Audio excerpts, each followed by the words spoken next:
My dad cheated on my mom, so I took his house, his savings, his furniture, and ruined his life in the most vicious way possible. Here's how it happened. Subscribe to Am I the Jerk on YouTube and hit the bell to turn on notifications. The background. Growing up, me and my sister had no love towards our father whatsoever. I'm not going to bore you with details, but him being a drinker, hurtful, and aggressive are a few that come to mind. When my sister got accepted into a much better but also further high school than our local school, she moved immediately and rarely visited. We were 10 years apart, so I was 4 years old at that time. I grew up resenting her for leading me to deal with this BS all by myself, but now I understand and we're on good terms. My local factory was so big that it supported my whole town. Virtually everyone worked there, so everyone knew each other. My parents too, but then it was purchased by the defense ministry and they decided to cut off anyone without at least a high school degree. My mother was let go, and this was after she had me for 4 months. My father, however, made it until retirement and was granted military status. Basically, they gave him an honorable rank so his pension will almost double. But you'd also have to act accordingly because, in terms of speaking, you're military personnel now. My childhood was an absolute nightmare, so needless to say, I turned out to be an absolute mess. Anger management and mental instability are notably the worst, and I'm still working on them. When I turned 18, I enlisted. The two major benefits were, number one, it didn't cost money, and number two, I could never come home if I didn't want to. For me, it was a literal highway out of hell. Fast forward 3 years later, I got an honorable discharge. It turned out I had actual mental problems. Who would have known? I got a boatload of money and even more in the following months when they were able to process my military insurance. I came home to find my town incredibly underwhelming and my father hadn't changed a bit. Not wanting to spend the rest of my life in this hellhole, I took what I could and moved to the city where my sister was living. The last words dear old dad said to me was, "You never make it," because apparently being discharged for a mental illness showed that I was a coward. Also, I think he didn't like that I was tougher than the boy who used to obey every word that I once was, and that I'd stood up for myself more in the few weeks I've stayed with him than in my entire first 18 years of my life. I moved to a new environment, took up a blue-collar job. I was pretty beefy thanks to the military, and decided to pursue a career in IT, information technology, all while taking care of my mental health. When it all started, somewhere during this time, he got diagnosed with cancer. I was told that it was not dangerous, but operations were required. My sister had actually reconciled with him, partly because of my mother a few years prior, and would occasionally bring my niece home to visit them. She was quite successful, so she decided to pay for the whole thing. Operations, treatments, hospitals, recoveries, it was all hers. She paid for this whole thing while moving into a new house and buying her first car. Those things are very expensive in my country. My father had a huge bank account because of his pension, but he didn't have to pay a single penny. After a year or so, he's on recovery, and all in all, things were good. During this time, I was struggling with working, studying, living paycheck to paycheck, and had to rely on a social program to get my treatment for my illness. So I visited him every operation, though it wasn't anything tearful. If he didn't poke me, I was fine. After nearly a year of staying in my sister's house, he and my mother headed home after his doctor gave him a go. At that time, I was looking for a new job because the current job was horrible and it made my mental health actually worse. I was lucky to find one where most of my skills were transferred, and I had enough time to finish my studying. One day, my mother called me in tears and asked me to come home that weekend. She told me that my father had been seeing someone else. Now, I must admit, I wouldn't put anything past this man, but then I thought she was paranoid. She still is, up to this day, about everything. And I resented the thought of going home on a 4-hour trip just for something that is utterly unimportant. So I calmed her down and I swept it under the rug. Fast forward a few months, I get another call, this time from my sister. She came to visit that week with my niece to inform them that she was 3 months pregnant. What was supposed to be a happy union turned into an absolute mess. Apparently, when my father left his phone unattended for a few minutes, his mistress sent him a very spicy picture of herself, and my mom saw it pop up. Needless to say, all hell broke loose. My sister said that was the first in many years she saw my mother scream bloody murder at my father, and when he tried to strike her, my adult sister threw herself in between, which prompted her husband to throw himself in between because, you know, she is 3 months pregnant. It all ended in a very teary trip back to our city after hours of hurling insults at each other. The only good thing that came out of it was my mother somehow was able to bring his phone with her. We convinced my mother to get a divorce, but she's the submissive housewife who thought divorces were worse than boily live puppies, and I think back then she's still somewhat hoping that he turned around. They must have been together for almost 35 years at that point, so I figured something must have been there. She didn't want it, so we dropped it and decided to cut him out for good. Lo and behold, half a year after the incident, my father's side of the family started to contact me. I have a strict no-call policy where the only people allowed to call me outside of work hours are my mother, my sister, her husband, 3 of my best friends, and only recently my boyfriend. So, to my bamboozlements, my father father, his sister, my aunts, his mother, all called me within a day. They suddenly acted so nice and convinced me to come visit them. Obviously, that was all a ruse. After the incident, my father's side all blamed my mother and said she should have kept it a secret and not made a mess for the family's sake. They also disavowed me and my sister because we were, quote, ungrateful brats after we did not accept their ultimate argument of, he's your father after all. Out of morbid curiosity, I ventured back alone to see what it was all about. It turns out they wanted to sell his house. It was on my grandmother's land, and back when he was about to undergo his first operation, we didn't know how it turned out, so we transferred the house to my name because apparently inheriting a dead person's estate in my county is a living nightmare. Out of convenience, we convinced my grandmother to give me the land as well, since she was very old at the time, 80. This was back when we were on good terms. I knew for sure they would rather gouge their eyes out than follow up with any of that if it happened a year later. I smelled something in the air. I couldn't place what it was, but I knew that it was there. So I told them, nicely, that I would think about it and went back immediately, faking an emergency. A plan formed when I was driving back, and that's the first time I've been so pleased about anything that I actually cracked a smile. I went to my sister's immediately. My mom had been staying with her and laid out a plan. After a year of living in the city, my mom was much more open-minded, and it only took a few moments to convince her to agree with the plan. That brings us to the plan. My sister contacted a lawyer and asked what our options were. Because both the house and the land were in my name, they had no claim to them, and any paper that didn't have my signature on it would be considered useless under the law. They could try and claim it was rented out, but then they'd have to move far away in hopes that I'd never be able to locate them, and I knew it'd be too much trouble for a couple of old folks. They could claim that it's his life achievements, but because he and my mother never divorced, it's technically half hers as well. This is when I came up with an idea. I asked the lawyer, what if my mother filed for divorce? He said it's highly unlikely that court would reward my mother's full claim unless we could prove that he was unfaithful before the separation. To his surprise, I could. Remember the phone that my mother brought back from that day?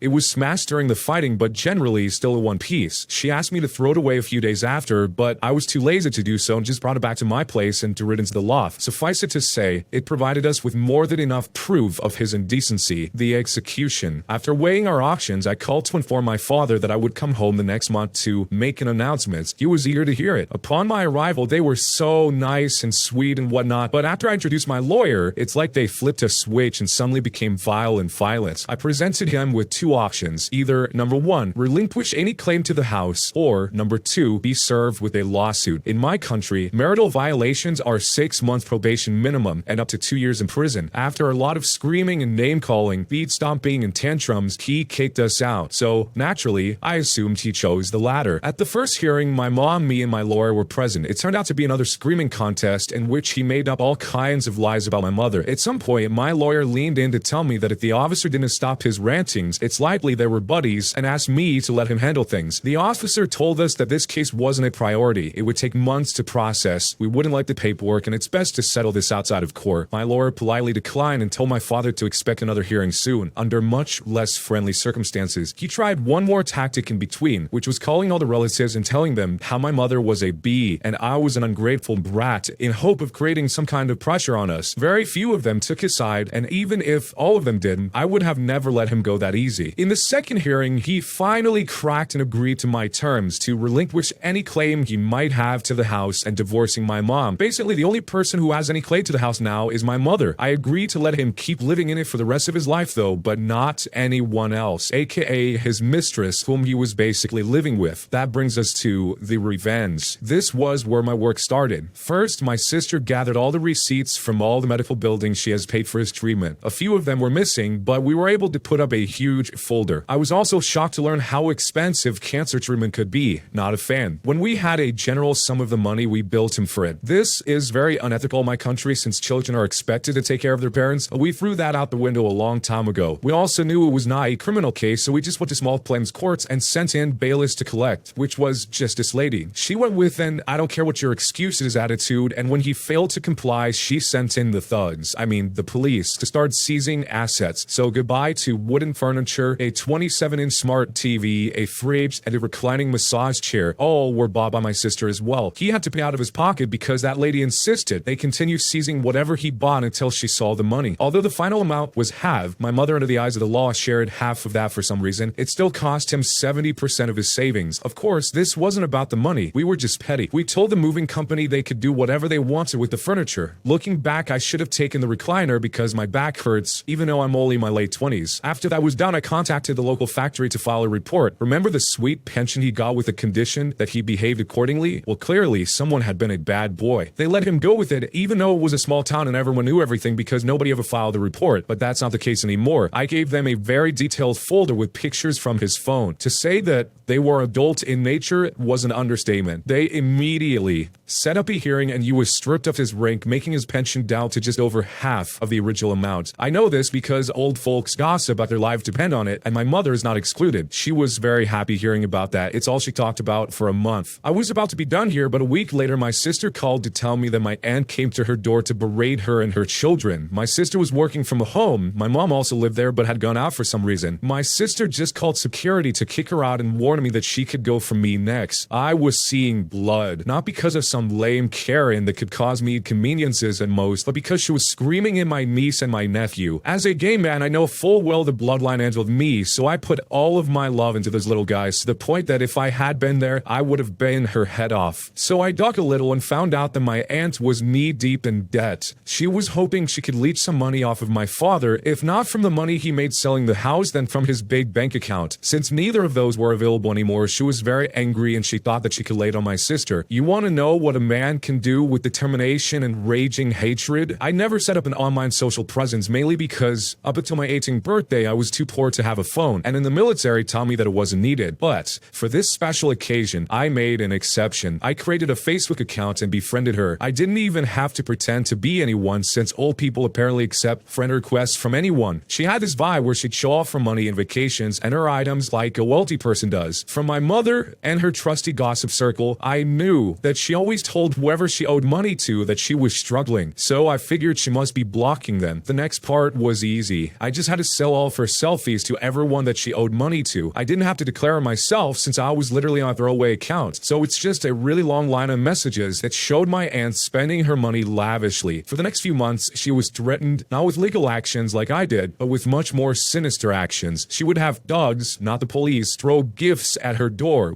like paint, fish sauce, and sometimes literal poop. My mother also told me this, of course. She finally figured out what I was gonna do when I told her to find me a list of all the people she owed money to. That was just the revenge. This is where the pro-revenge starts. As much as I want to take credit for this, the idea wasn't mine. And forgive me for having to lay down a little more background for the pro-revenge. My father's side of the family is very traditional, where you would have one person acting as the head of the family deciding things that matter. This was way before the war, so obviously they don't do such things anymore. But the head of the family still has a certain voice. And there's this once-in-a-year ceremony where we gather to pay tribute to our ancestors. During the ceremony, the head of the family will give a speech, then some announcements like who died, who got married, who gave birth, etc., etc. Then there will be a celebratory party where we basically get completely sloshed. My great-grandfather was the head. He had 3 sons and 2 of them died during the war, so my grandfather took the mantle, then my father, and eventually me. This whole side of the family is in another town that's like 3 hours away from our town, mainly because my grandfather didn't expect to be the head, so he moved out seeking opportunities. I found these gatherings redundant and unnecessary, but that year, I was actually looking forward to it. My father tried to keep the actual date hidden. It wasn't fixed, but genuinely somewhere in June. But he seriously underestimated my mother. She doesn't have a gossip circle, she has an infinite number of them. So my mother, me, and my sister's family all head back for it. The trip was 14 hours in total, but the end result was worth it. We timed it so that we would come 2 days earlier than my father, again thanks to her gossip circle. This side of the family had never heard the full story before, only the version that my father gave them, which was that he and my mother left in good faith. I actually gave my father some credit for not bad-mouthing my mom. After weighing all the pros and cons, we decided to let my mother loose, and she's exceptional when it comes to revealing details about her personal tragedies. I kid you not, if I had posted her story word for word, by this time next week, there would be a global justice for my mom movement. It took just one day for everyone to know what a jerk my father had been. The look on his face when we arrived with my aunts and grandmother and saw my family already there was priceless. You got the stink eye from everyone for the rest of the day. Nobody would initiate conversation with him, so you was just sitting there like a sad dog. Now, I know what they said about dead horses, but this idea was brilliant not to follow through with. My uncle, let's call him Oliver, came up with this. In the hierarchy, he is equal to my father, and in the event that my branch doesn't have a male successor, 100% what's going to happen, his branch will be the head of the family. He told me that I should take up the mantle. It was very sudden. I didn't have a speech ready. My father was supposed to do that, but Oliver told me I could just say whatever I wanted because because nobody really paid attention to that thing anyway. All the elders were okay with it. The speech wasn't even the best thing. At the celebratory party, people will be assigned tables based on the family tree. Heads of each branch will sit together, their children sit together, the elders sit together, so on and so forth. Because I was elevated to the head of my branch, I would be sitting at the big boy table. My father didn't even get to sit at the table because miraculously it was full, even though I could have sworn there were 20 of us and each table can sit up to 10. He had to sit at the regular table with my aunts and a bunch of nasty widows who didn't hold back on their snarky comments. I don't think he'll ever come back to one of those anytime soon. The aftermath. My father is now just a miserable old man. His mistress left him because surprisingly she was after his money. He's living in our old house with next to nothing. His retirement money, though half, was good enough for him to live with. Last I heard, his cancer has come back, and obviously this time my sister will be paying for it anymore. He tried to initiate contact with my mother, trying to make amends. We had to block his number and his profile on my mother's account because she actually considered it. She has her soft sides. My aunt has to sell her house to pay for all the debt, or else I just continue harassing her. She now lives in a small house she bought with the rest of the money. I feel bad for her husband because he's actually chill and quite nice, but he's not the most decisive and therefore doesn't really confront her. I hope he's doing better. I have no empathy for her one and only son though. Let's just say the apple doesn't even fall from the tree. How do I know all of this? My mother's gossip circle. I left my grandmother out of this because she's very old. She's not demented in any way. She's perfectly sane, but she loved her son too much to admit that he's in the wrong. Also, she was very nice and sweet to me growing up. A lot of my good memories are with her. I'm sad she doesn't see my mother the same. I also stopped talking to her when I only visit her during Lunar New Year. She's lived in the small house that she and my grandfather built on the land that's now in my name. When she and my father are dead, I will carry out her wish to build an altar for her and my grandfather. Whether or not my father will be included is still up for debate. So am I the jerk for taking my father's house, his savings, his furniture, and destroying his life circle because he cheated on my mother? This revenge was wild. It pretty much borders on nuclear revenge at this point. There's a little more information from the OP saying, yes, I am Vietnamese. Infidelity is definitely a crime here. In fact, it's the first time I've heard that it's not a crime somewhere else. So thanks for this newfound knowledge. Also, clearly this wasn't spur of the moment. I have thought about it and what we should do if things turn out messy, but nothing concrete because of my mother's disapproval. We didn't just wake up and decide to scorch the earth. Just like the OP wasn't aware this wasn't the case in other countries, I didn't know that this was the case in Vietnam. Basically, the OP ruined their entire plans to just live the good life on the backs of everyone else. Going all the way back to the beginning when the mom called the OP asking to come back home that weekend, to telling the OP